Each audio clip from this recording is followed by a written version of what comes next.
Hello, everybody. Apologies for anyone that was expecting big founder energy of Omar. He is delayed. He is still coming, but you're going to have to put up with me. And we're going to be with James here. So, James, firstly, just who are you and a little bit about yourself before we get into it. My name is James. I'm a pretty old man. I think I'm as old as Hilmar.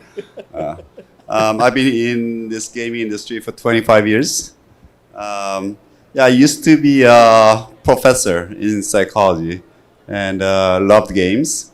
I played games overnight. And my specialty was motivation. And I was always curious about my motivation. You know, when I read books or study or like practice, I can never do it for 20 hours in a row. But games, I can do it. Well, what is it? What's the motivation behind?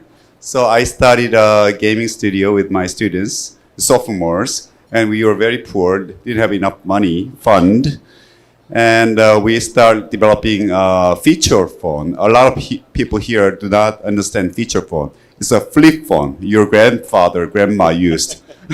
And we developed the games on feature phone. And most of the feature phone games at the time was, Nokia is a feature phone. Samsung Anycall is a feature phone. And we have to make a game the size of 128 kilobyte. It's a small game. But we developed an action RPG game, progressive game. At the time, it was 2002. And most of the feature phone games were very simple, casual, hyper-casual, kind of puzzle games. So we are lucky. We made a big hit 2003. We had like a 30 million download out of 15 million population in Korea. And it was the world's first real-time PvP RPG game. And, Nexon came over and they want to acquire us. And I sold my first company to Nexon. It was lucky 2005. And I had a lockup for 3 years. And the founder of Nexon asked me to be a CEO of Nexon and also Nexon Mobile. So, I had to stay there for 3 years. So why not? So I stayed one more year, 4 years. And that's a brief history of myself. That's awesome. So with your first game, you said it did 30 million in Korea. Did it ever manage to break out of Korea, or at that time, was it harder to get games to break out of Korea into other Asian countries or even to the West? Yeah, that's a really good question. We could not, because Korea is much earlier in terms of technology, in terms of the hardware, in terms of infra. So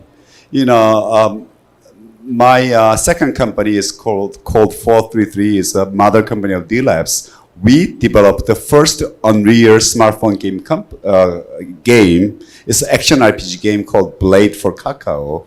And for 2 years, we could not export. We could not service it globally because the spec was too high. Yeah. And that's a thing to think about now, because back at that time, the spec also would be considered considerably low to this time as well. So with that experience that you had and the struggle of trying to break out spec-wise, as you've gone through your career, which obviously started a lot longer than some of us have been doing this, have you noticed that the issues have changed from a spec way more into a game type to try and branch out of, say, Korea to other countries in Asia, and then further from Asia into the Western gaming market? Do you feel there's differences, there are struggles there now that aren't just technically based, but more genre based, and what the players in these areas might be expecting? Yeah, I think that is a really big question. But when I look back, Korea is one of the first country who introduced online gaming and esports, and also like a 24-hour, a cable game channel, and also free to play, because we had a leapfrog. Because Korea introduced the internet, the high-speed internet, for the first time, in the world. So penetration rate was really high. In year of 2000, we had about 30,000, internet cafe all over the world, all over Korea. So that's the infra is the reason why we had a early adoption of innovations of a game industry, online games and this social free-to-play games, and all these innovations. I think the leapfrog is the most important, and also second is Koreans are very early adopters. When there's I think they change the handset much faster than the other area, the Westerners. Yeah, when there's a new, handsets coming out or like a new GPU is coming out, Koreans buy first. Yeah. Yeah, so with that, you've mentioned free-to-play, and I want to come back to that later. But the idea of Infer, I'm currently based out of Thailand, and internet cafes are still huge there. And then we recently went over to Dubai for the Dubai token, and we held an event ourselves in an internet cafe.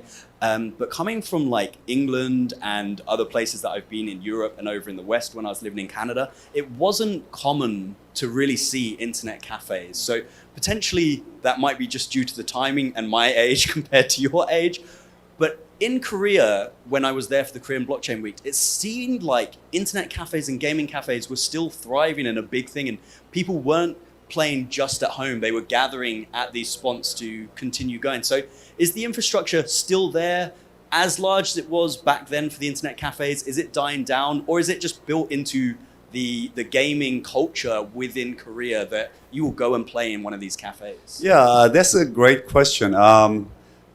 They want to play together, the teenagers, especially like PUBG. They want to get, they shout, and also like esports is a big thing. So I think we have a little less internet cafe than before, but still doing good business because they promote esports. So the internet cafe become a training place for the esports players, and also the place for the esports tournament. So they internet cafe evolve into like esports kind of party place, that kind of things. So it's exciting how internet cafe evolved in Korea. Yeah, it's something I didn't get to experience as a youth, but as I got older and we were old enough men to buy our computers ourselves, we would bring them to rooms ourselves to basically live that same thing, because we didn't have as much access to these type of internet cafes. And when you mentioned free-to-play, like obviously going to the internet cafe isn't for the free-to-play games, I found. It can be for some of the larger PC free-to-plays, but thinking specifically around free-to-play in the mobile, Korea was one of the first ones to be adopting this. Do you think there's any particular reason why they are more inclined to adopt a free-to-play model when maybe some of the other nations were a bit more hesitant to be giving up a game for free and then expecting to earn their money from the amount of players they managed to lure into the free-to-play game? Yeah, I think that's a great question. I discussed this with Hilmar this morning, and I think online game by nature you need massive users. If you make, and also you need a good concurrent users. It's called CCU. Otherwise, you cannot match. You cannot, have a raid together, party play together. You cannot, maintain the guild, because a lot of online games are social. You need a users. So if it's a paid play, you cannot have that many users. And also, free to play is it's a marketing slogan. Okay, come here. It's a free. Yes.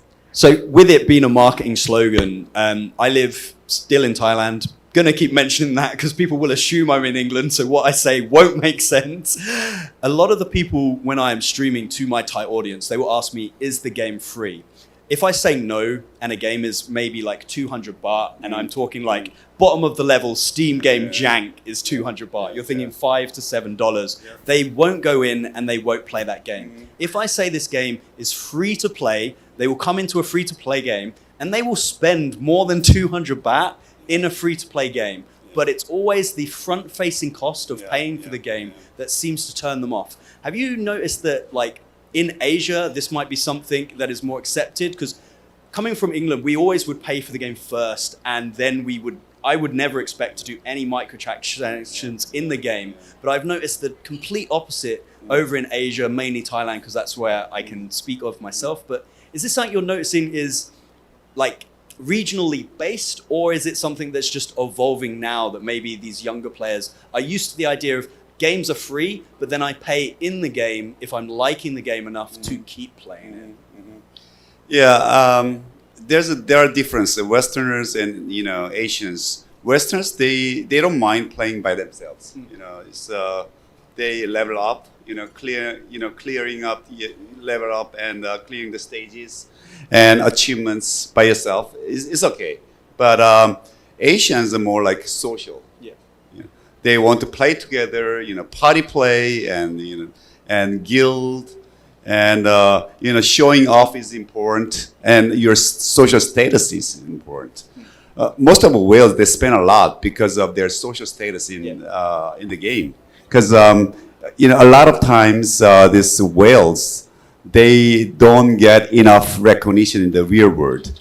So in this virtual world, even though I'm not really famous in the real world, here I'm a superstar. So that's why they spend a lot of money and they spend a lot of time in this virtual world. I don't say this is negative. What's the difference between this real world and virtual world? And they needed this social recognition. So I'm saying that's why Asians tend to spend much more. I mean, Koreans and Chinese, and the whales spend a lot. We had a concierge service for the whales.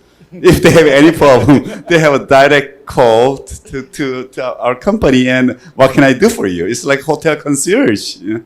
I mean, the whales, they occupies about 80% of the revenue. So who are these whales? We went to meet them, and we have a regular meetings. So what's your problem? What can I do for you? And a lot of time they have money, but they don't have enough social recognition. So this is a very social part of Asian gamers. Yeah, I 100% agree. One of the first terms I had to learn to read was "Tamai kun len kon diao nakap." Why are you playing by yourself? And they would all be very sad and send sad emojis and instantly offer to play with me because they thought I would be sad that I was playing these games alone. And like you said, free to play gets rid of the first barrier into a game, and 200 baht to them to some of them is a lot of money. And if you're spending that on a game and it turns out none of your friends are playing that with you, they don't have that it needs to be when you're playing with your friends here in Asia. And then you're speaking about the whales that are the ones that are funding these people that are being the free-to-play ones. And previously you mentioned on the idea of if there's no players, then people aren't going to be paying to play because they've got no one to play with. So my question is kind of a two-part question of how much player liquidity do you need that's on the lower end compared to the whales? And do you think with some of the stuff we're seeing now around bots and bots playing in the games, do you think that's an adequate solution for the player liquidity problem that may keep whales involved? Or because these aren't real people to see this social status you talked of, that bots are not going to give them the same feeling that's going to drive the whales to spend in some of these games if you're playing the lower level? That's a really good question. I've been fighting with for bots for all my life. I mean, bots are not really bad, but stupid bots are. If the users can recognize this is bot, that's we don't need that. It's very negative. So people say that we need non-paying users for the whales, but maybe small fish for the whales. But a lot of times I think the opposite. We need the whales first. Then we have enough revenue. Then we can promote more, and we can have more small fishes. I mean, we can hire streamers like you, and introduce our games to the mass. So we have more users. Then the whales are willing to spend more. So I think it's both way. Well, the whales to show you don't need a Louis Vuitton bag when you are alone in the island. If no one can see you being a whale, what's the point in being a whale? Exactly. And I would completely agree with the idea of a bot. I also push for having bots in a game, especially when they're in this early stage that we face in Web3, where you're having to come in and maybe there's not the player liquidity for you to even test the game. I'd say put bots in your game. The idea around a stupid bot, would you prefer games to label their bots as this is a bot, so people know, or similarly to how I play PUBG Mobile, it's one of the main games I go in, I can instantly spot a bot I'm playing against because they're running into a wall or they're just popping out and shooting and it's nowhere near me and it's ridiculous. And I honestly find that more frustrating that they're trying to make me believe that I'm better than this other person when it's just a bot. So someone that's been fighting for bots, do you think it needs to be clear that this is a bot, or do you prefer the idea of trying to sneak them in just to be a lower player liquidity? Yeah, we tried all kinds of things, but now we have AI bots, and the bots even pay. So it's really hard. Okay, I usually play my game, and let me test who are the bots. I just write down the names, but now I cannot tell the difference because the bots are so smart, and they even pay, and they even social interact. Socially interact. So. Is there a fear that your bots might get too smart and you won't be able to bring players in because the bots are going to keep winning? Yeah, I wish, I don't know. But it is important to have real users because we have communities. They complain, they write, and so bots. They know. The users can tell how smart we make it. We make the bot. They can tell. Yeah. Yeah, of course. So to try and get us back on track before we just stop talking about bots the whole time, you previously been doing gaming, like you mentioned, for a long time in Web 2. What made you make the switch into Web 3? What was kind of like the catalyst where you thought, I've liked doing this Web 2 gaming after being in psychology before moving into normal traditional gaming? What was then, I want to get into Web 3 gaming? What kind of made you want to shift? I always ask myself, well, what do I do here? But every time when there are innovation in technology, there are innovations in the game industry. For example, internet, online gaming, it's changed the whole game industry. So free to play occupies 75% of the total market size of the gaming industry, and introduced a social aspect, online gaming, because of the technology of internet and high-speed internet connection, and also change the BM into free-to-play. It used to be pay for download or pay for the package. Yeah. So every time there's big innovations in technology, there's exciting changes in the game industry. Think about smartphone games. This Steve Jobs iPhone made a huge change in the game industry. Yeah. So now we have 3.3 billion gamers in the world because of smartphone.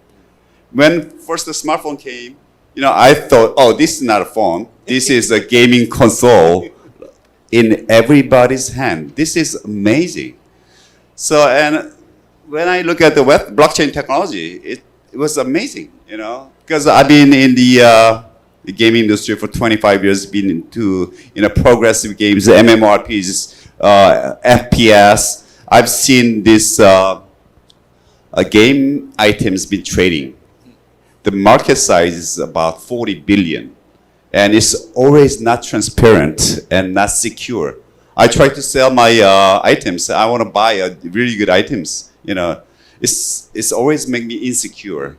And also, in Korea, there's account trading, and if you are over 60 and try to sell your account, your game account, let's say Clash of Clans account. Yeah. You get 90% discount because you are old. Yeah. Because you die, then the account goes back to the company. So these digital assets are not yours. It's just a rental from the centralized big company. So this is a really big problem, pain you can solve with the blockchain. Yeah. I would completely agree that that's one of the definite issues that I've faced. I know I've definitely bought WoW Gold back in my time, and it was on some shady website that I'm clicking on. I'm like, my computer has so many viruses now, but I need this WoW Gold. So I think if that is your shift over, then that is definitely a good reason to go through. And I know when people often talk about blockchain gaming, it started off with there was a lot of just browser games that were basically just reskin DeFi stuff, and then everything's moving into like it needs to be a PC game. Now you've spoke a lot of mobile game already, and currently everyone is pushing for mobile game. I push everybody that I advise to build at least a mobile game or a companion on the mobile for their main PC game. Do you think there's going to be a time coming soon where people regard mobile gaming with the same level of respect that they regard PC gaming or console gaming? Because the way I've always come up, it's always been a tier system of PC master race at the top, consoles, and then mobile gaming is for people that aren't really gamers. But like we've mentioned already, they're the ones spending all the money. They're playing a lot of time on their phone because it's just in their hand. It's a lot easier than a PC. Do you think the mobile time to be given the respect it's deserved is coming? And do you think Web3 gaming might assist that with the amount of people it can bring in and showing how people can be swapping their stuff within this mobile game? Yeah, I think, the quality of mobile game these days is so good. In Korea, most of the MMOG are like on mobile, and they're using Unreal 5. So this is amazing, but we don't need to differentiate the mobile or PC. It's most of the games are cross-platform. So you can use a much higher graphic games on PC, but you can also enjoy through mobile, and it's much easier to pay, right? And also it's everywhere, every time. So it should be a cross-platform. I think it's an old generation to try to separate this by the platform.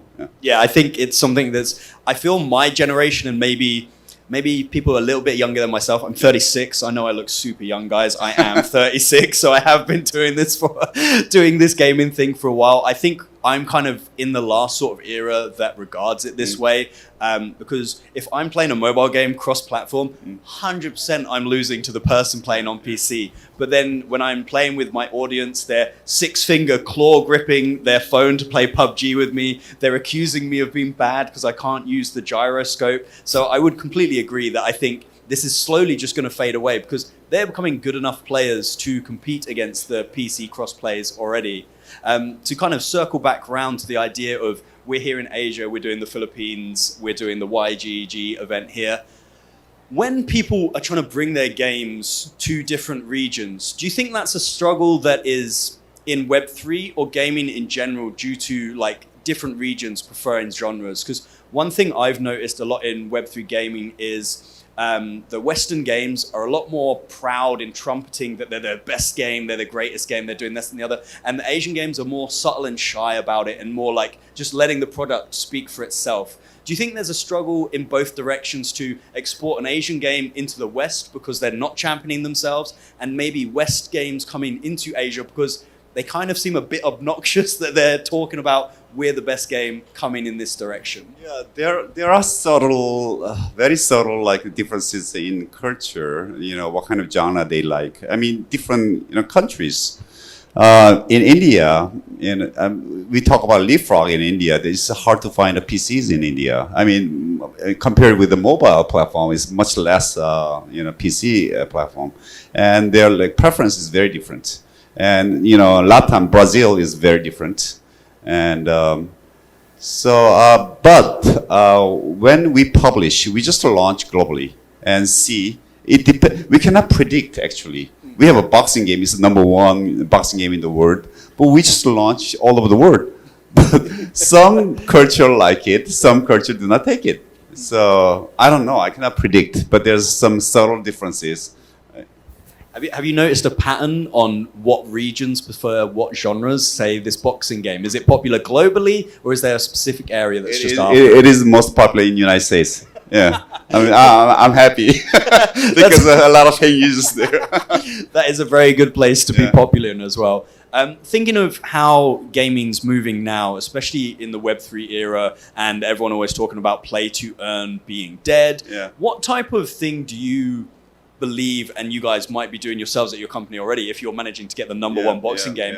what is your lure to get people to come in and play your games? Are you championing like, oh, if you get the gloves of fire, I don't know what's in your game, I'm sorry, the gloves of fire, you can sell it? Or are you just trying to let the game sell itself and let people see that they get the potential of getting something as an after effect and not the initial reason they're playing the game?